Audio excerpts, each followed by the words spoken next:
आज हम भारत और संयुक्त राज्य अमेरिका के बीच टैरिफ युद्ध को खोलते हैं। इसने क्या जन्म दिया, यह कैसे बढ़ा, किसने इसकी कीमत चुकाई और यह संबंध किस दिशा की ओर बढ़ रहा है। पहला, चिंगारी। 2018 में अमेरिका ने ट्रेड एक्सपेंशन एक्ट की धारा 232 के तहत आयातित स्टील पर 25% और आयातित एल्यूमिनियम पर 10% की राष्ट्रीय सुरक्षा टैरिफ लगाई।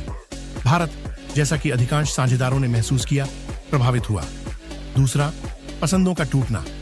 5 जून 2019 को अमेरिका ने जनरलाइज्ड सिस्टम ऑफ प्रेफरेंसेस (जीएसपी) के तहत भारत की लाभकारी स्थिति को समाप्त कर दिया। 2018 में भारत के लगभग $5.6 बिलियन के निर्यात ने जीएसपी के तहत अमेरिका में कर्तव्य मुक्त प्रवेश किया था। इसे खोने का मतलब था कि भारतीय फर्मों को अब एमएफएन कर्तव्यों का सामना करना पड़ा, जिन्हें उन्होंने पहले नहीं किया था। स्वतंत्र अनुमान खोए गए शुल्क राहत का मूल्य लगभग 180 मिलियन प्रतिवर्ष रखते हैं।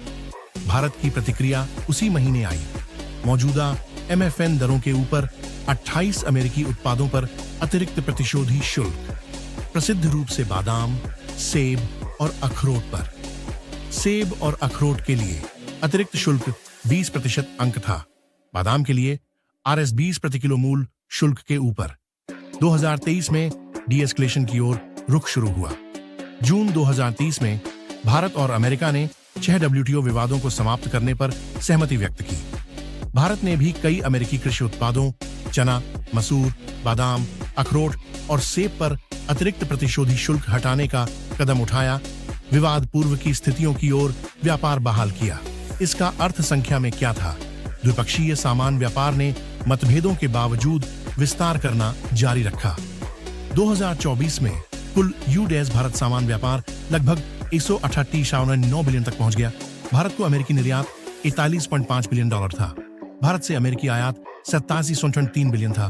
भारत के साथ अमेरिकी सामान घाटा 85.8 बिलियन था।